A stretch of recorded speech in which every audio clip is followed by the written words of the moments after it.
춘천 MBC는 영서 북부 6개 시군 선거에 출마한 후보들의 공약과 자질을 알아보는 기획보도 마련했습니다.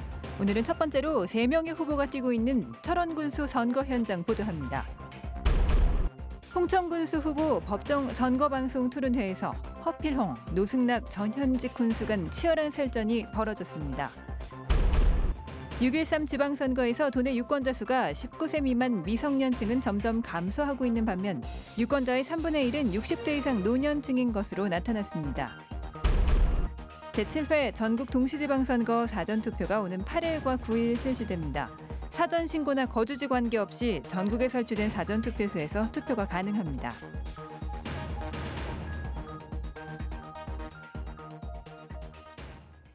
시청자 여러분 안녕하십니까?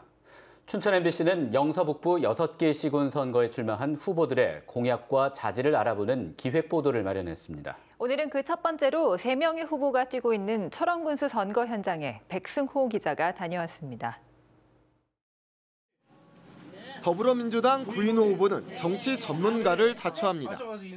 철원 군민들의 몫을 찾기 위해 군수선거에 출마했다고 밝혔습니다. 경원선 연결과 금강산 철도 복원이 꼭 이루고 싶은 공약입니다. 집권 여당에 힘 있는 군수가 있어야 이런 현안들이 해결될 수 있다고 강조합니다. 제가 당선이 되면 대통령과 도지사와 함께 경원선은 물론이고 금강산 전철 복원을 위해서 최선을 다할 겁니다. 자유한국당 이현종 후보는 책임감 있고 준비된 군수를 내세웠습니다. 철원을 더 살기 좋은 곳으로 만들기 위해 하던 일을 마무리해야 한다고 주장합니다. 특히 한탄강 종합 개발을 꼭 이루겠다고 약속했습니다. 민간 자본을 유치해 한탄강 주변에 리조트 등을 만들겠다는 구상입니다. 관광객 유치, 유동인구를 늘리는 수밖에 없거든요. 그래서 그 관광객 유치를 하기 위한 한탄강 종합 개발을 좀 하고 싶어요. 무소속 김동일 후보는 서민들의 삶의 질을 높이기 위해 군수선거에 출마했다고 말했습니다. 자신의 강점으로 친화력과 소통을 꼽았습니다. 철원 발전, 이제는 사람입니다라며 사람 중심의 군정을 펼칠 생각입니다. 당선되면 서울의 농산물 직거래 시설을 만들겠다고 약속했습니다. 서울 시내에 좋은 위치에 건물을 임대를 한다거나 사서 우리 철원에 맛 좋은 농산물들을 직접 3인 3색의 철원 군수 후보들. 철원 군민들이 어떤 공약과 발전 비전을 제시한 후보를 선택할지 주목됩니다. MBC 뉴스 백소입니다. 홍천군수 선거는 더불어민주당 허필홍 후보와 자유한국당 노승락 후보 간 2파전으로 진행 중입니다. 전현직 군수 간의 대결인 만큼 방송 토론에서도 치열한 설전이 오고 갔습니다. 이재규 기자가 보도합니다. 자신이 주도권을 갖고 상대방에게 질문을 던지는 상호 토론에서 두 후보는 작심한 듯 공격을 퍼부었습니다. 민주당 허필홍 후보는 국가지원 지방도 86호선 사업비를 확보하지 않고 한 것처럼 거짓말했냐고 한국당 노승락 후보를 공격했습니다. 선거운동에 너무 집중을 하시다 보니까 착각을 해서 거짓말을 하신 것인지 아니면 눈앞에 표를 의식해서 표를 얻기 위해서 국민을 속인 건지 그거에 대해서 좀 답변을 해주시기 바랍니다. 노승락 후보는 국토교통부에서 기재부에 설계비를 요청한 상태라며 연차별 계획에 따라 사업비가 확보될 것이라고 답했습니다. 지금 그 허 후보께서는 행정을 모르시니까 그러신가 본데 이걸 가지고 네. 저 예산을 확보를 해서 뭐 한꺼번에 490을 갖다 주는 것이 아니고 연차별 계획에서 한다는 것을 말씀드립니다. 한국당 노승락 후보는 민주당 허필홍 후보가 군의원 시절부터 당적을 자주 바꿔 철새라는 비판을 듣고 있다고 역공을 펼쳤습니다. 의장을 하고 싶어서 한나라당에 들어가서 의장을 하다가 또 그만둘 때 뭐라고 하냐, 난 국민당이라 해가지고 탈당을 해서 저 무소속으로 있다가 지난번에 군수 떨어지니까 이번에 또 더불어민주당이 들어와서 나는 그 문재인 정부를 지지한다고 이제. 민주당 허필홍 후보는 무소속에서 민주당으로 당적을 바꾼 이유를 변화에 대한 욕구에서 비롯됐다고 해명했습니다.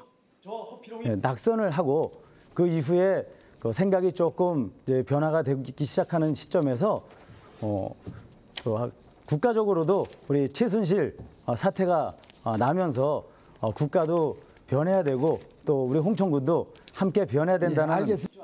두 후보는 홍천 소방서 이전 문제와 공업단지 조성을 통한 일자리 창출에는 의견을 같이 했습니다. 하지만 홍천군 공무원 역량 문제 등에 대해서는 서로 책임을 되묻고 법적 책임을 언급하는 등 치열한 설전을 벌였습니다. MBC 뉴스 이재규입니다. 6.13 지방선거에서 도내 유권자 수가 129만 6천여 명으로 집계됐습니다. 19세 미만 미성년층은 점점 감소하고 있는 반면 유권자의 3분의 1은 60대 이상 노년층인 것으로 나타났습니다. 윤하은 기자가 보도합니다. 횡성군 청일면입니다.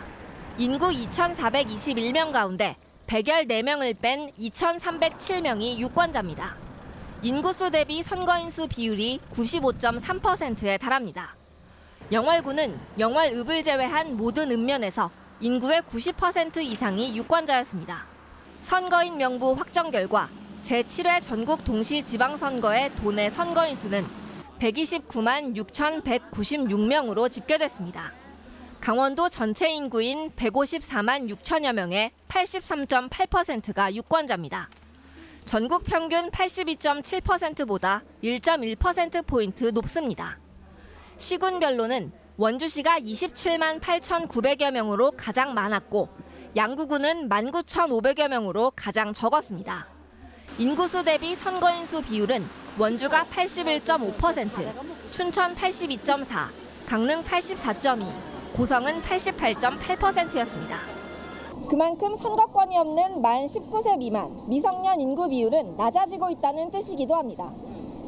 반면 도내 유권자 가운데 60대 이상 비율은 31.3%로 유권자의 3분의 1은 노년층인 것으로 나타났습니다. MBC 뉴스 윤하은입니다.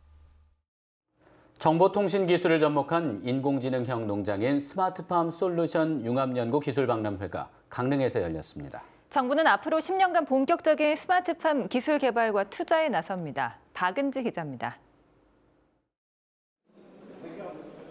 노란 꽃이 핀 토마토 줄기를 찍어 서버로 전송하자 곧바로 사물 인터넷 기술을 활용해 토마토 생장 상태를 진단하고 최상의 온도 관리법을 안내합니다.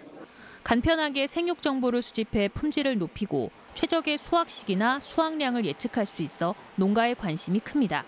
습도라든가 온도 조절을 하기가 힘든데 그런 부분에 있어서 조금이라도 더 좋은 품질의 그런 농산물을 제공할 수 있다면. 한국과학기술원 등 국내 5개 연구기관이 함께 참여한 스마트팜 솔루션 융합연구 기술박람회가 열렸습니다. 2015년부터 융합 연구를 통해 온도, 습도 등 환경 제어부터 인공지능과 빅데이터 활용 기술까지 16개 기반 기술이 개발돼 실증 테스트와 기술 이전 등이 이루어졌습니다. 생산성을 높이기 위한 그런 다양한 핵심 기술들이 개발이 됐기 때문에 통합 솔루션 형태로 농가에 적용이 되거든요. 어떤 컨설팅 서비스라든지 아니면 전문 영농이라든지 이러한 다양한 분야까지 진출을 하고 있습니다. 정부는 미래 스마트팜 기술 개발을 위해 관련 부처가 함께하는 협력 사업에 10년간 7,160억 원을 투자합니다. 원천 기술을 확보하기 위한 과학기술 개발에는 820억 원이 투입됩니다. 단위 생산량을 늘리는 것을 지나서 언제 어디서든 간에 지구에 어디서든 간에 이제 농사를 할 수 있는 그런 시대. 어떤 종류의 작물도 우리가 원하는 대로 키울 수 있는 그런 시대가 이제 SFS로 인해서 열리지 않았나 생각합니다. 미래 스마트팜 상용화를 위해서는 높은 시설비 부담이나 사후 관리 등 농가의 진입 문턱을 낮추는 것이 필요해 보입니다. MBC 뉴스 박은지입니다. 강원여성연대는 강원도청에서 기자회견을 갖고 6.13 지방선거 강원도지사와 교육감 후보에게 강원여성 7대 성평등 의제를 제안했습니다. 지사 후보에게는 국장급 여성공무원 3인 확대 등 고위직 공무원 성별격차 해소, 평생교육기관 수강생 대상, 의무적인 성평등 교육 시행, 일자리 지원센터 모든 시군 확대 운영 등 7대 의제를 제안했습니다. 교육감 후보에게는 성교육 실태 전수조사와 현실성 있는 성교육 표준안 개선, 학교 인권조례 제정, 학교 밖 청소년 지원센터 운영, 학교 폭력 예방을 위한 의무 평화교육 시행 등을 제시했습니다. 춘천경찰서는 자유한국당 정창수 강원도지사 후보의 유세 단상에 달려들어 폭력을 행사한 51살 A씨를 입건해 조사하고 있습니다. A씨는 오늘 오전 7시 40분 춘천시 중앙로에 정 후보 유세 단상에 올랐고 이를 막던 정 후보 수행단장의 얼굴을 주먹으로 때려 전치 2주의 상처를 입혔습니다. 경찰은 A씨가 정신질환 치료를 받은 전력이 있다는 가족 등의 진술을 토대로 사건 경위를 조사하고 있습니다. 강원도 선거관리위원회는 예비 후보자를 위해서 선거구민에게 기부 행위를 한 모 정당 지역위원회 간부 2명을 검찰에 고발했다고 밝혔습니다.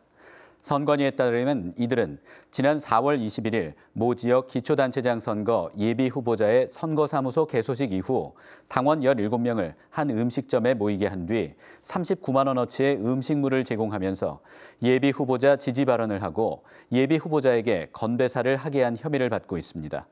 공직선거법 제115조에 따르면 누구든지 선거 후보자를 위해서 기부 행위를 할 수 없으며 이를 위반하면 5년 이하의 징역이나 1,000만 원 이하의 벌금에 처하도록 규정하고 있습니다. 제7회 전국 동시지방선거 사전투표가 오는 8일과 9일 실시됩니다. 사전 신고나 거주지 관계없이 전국에 설치된 사전투표소에서 투표할 수 있습니다. 춘천시는 10개 읍면 15개 동지역에서 25곳의 사전투표소를 운영합니다.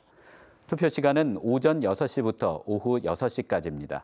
본인을 확인하는 주민등록증이나 운전면허증 등 신분증만 있으면 사전투표를 할 수 있습니다. 한편 6월 13일 본투표는 춘천 지역 82개의 투표소에서 오전 6시부터 오후 6시까지 진행됩니다. 강원도 내 골프 꿈나무의 산실인 제20회 춘천 MBC배 강원도 학생 골프대회가 오늘 홍천 블루마운틴 컨트리클럽에서 개막했고 내일까지 이틀 동안의 열전에 들어갔습니다. 이번 대회에는 초등부를 비롯해 중등부와 고등부 선수가 참가해 그동안 연마한 기량을 스트로크 경기 방식으로 진행합니다. 춘천 MBC배 강원도 학생 골프대회는 김효주와 이보미, 김병태와 노승열 등 세계적으로 유명한 프로골프 선수를 배출하는 등 국내 정상급 학생 골프 대회로 평가받고 있습니다. 경춘선 ITX 청춘열차 승차권과 춘천 지역 관광시설을 선택해 한꺼번에 예약 결제하는 통합 관광 플랫폼 서비스가 이뤄집니다. 춘천시는 오는 7월부터 한국철도공사와 온라인 열차 승차권 예약 시스템인 코레일톡과 춘천 관광 상품을 연계한 맞춤형 여행 서비스를 제공합니다. 춘천 여행객이 코레일톡으로 승차권을 예매하면서 춘천 지역 숙소와 관광시설, 체험 관광 상품권을 함께 구입할 수 있습니다. 참여업체는 세종호텔과 춘천 베어스 호텔 등 호텔급 숙박업소 4곳과 어린이 글램핑장과 애니메이션 박물관 등 주요 관광지 7곳입니다. 이상으로 뉴스데스크 강원을 마칩니다. 시청해주신 여러분 고맙습니다.